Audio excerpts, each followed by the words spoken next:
here in Coney Island for the Miss Subways contest. This contest has a long and storied history, and it's been revived for a modern audience by the City Reliquary Museum in Brooklyn. Come on in and let's find out what it's all about.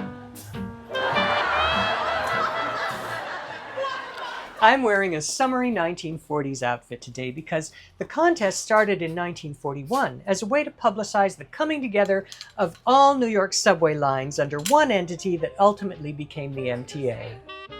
It was the brainchild of modeling agency owner John Robert Powers. He personally chose the winners and at times even approached potential applicants on the subway himself. To be considered, potential contestants or their friends and family would submit a photo and short bio. By 1963, the contest was decided by a public vote by postcard. The criteria shifted from a girl next door quality to one based more on personality and, with a progressive spirit, a focus on the girl who works. Another progressive aspect of the contest was that it was integrated very early on. The first black Miss Subways was Miss Thelma Porter in 1948, and the first Asian Miss Subways was featured in 1949. The original contest ended in 1976, but not before launching the career of at least one Hollywood starlet, Mona Freeman, Miss Subways for May 1941.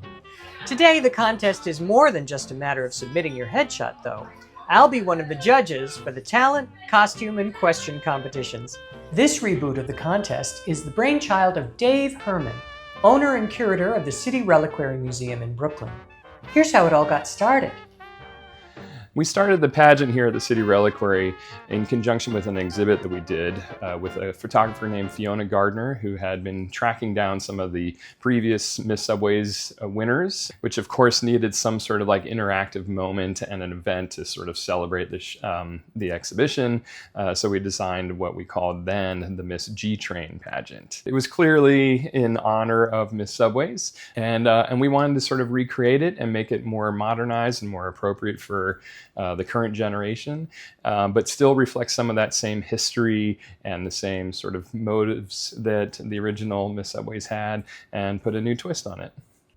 There's lots more to find out about the City Reliquary that we don't have time for here. But if you want to hear more, I'm posting a bonus video about it over on my Patreon that you can find at patreon.com/Brini Maxwell. Let's see what the contestants have to say for themselves. I think this is just like such a lovely pageant. On like a serious note, it was the first integrated beauty pageant, and I think that's so beautiful. But also there are so many people here, like-minded people who just love the trains and love being silly on stage, and that's awesome. So I'm Fortissima of the F train, and I'm your local subway siren. So I was going for a little adult Little Mermaid, but you know, like I'm the big Little Mermaid. If I was going on the subway, what would I do?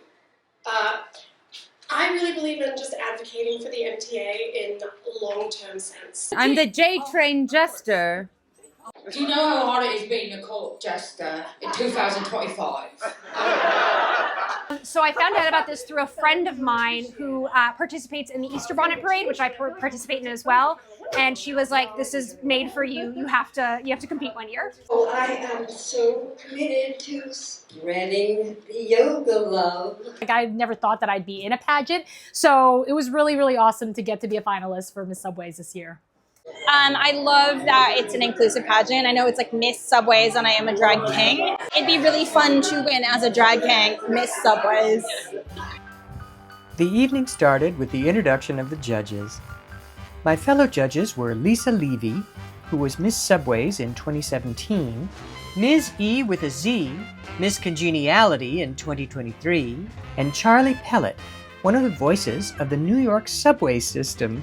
Here he is, sharing his iconic tagline with the crowd. Stand clear of the closing doors.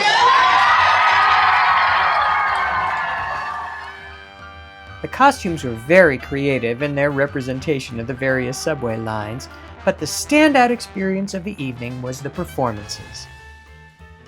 This year, they consisted of opera, dance, rap, a tribute to the soon-to-be-retired R46 trains with ventriloquism, stand-up comedy, and contortionism.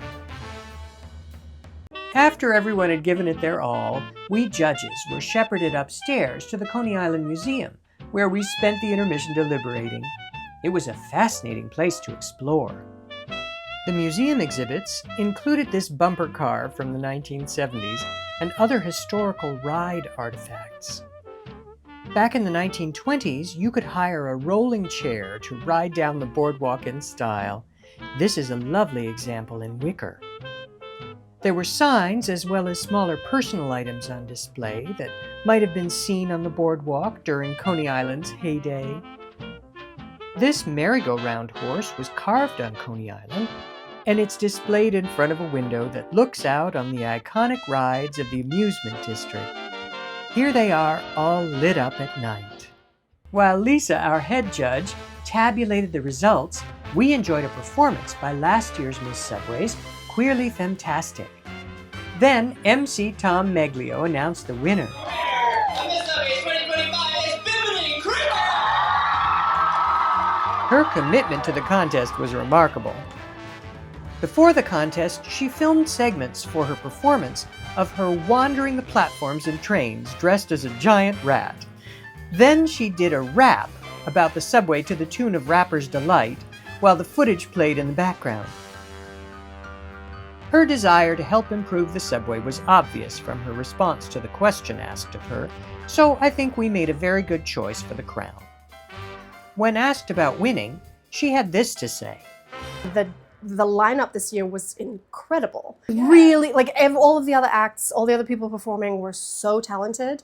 When they announced that there was not going to be a runner-up, I actually was like, oh, well, there goes my shot at, winning anything, because of course, one of these other fabulous people got it. So I was genuinely shocked to hear my name called, and it means a lot to be running with such, oh my God, I sound like one of those actresses that's like, it's just an honor to be nominated, but it really is. Like, it was such a fabulous show. So it means all that much more amongst this talent pool.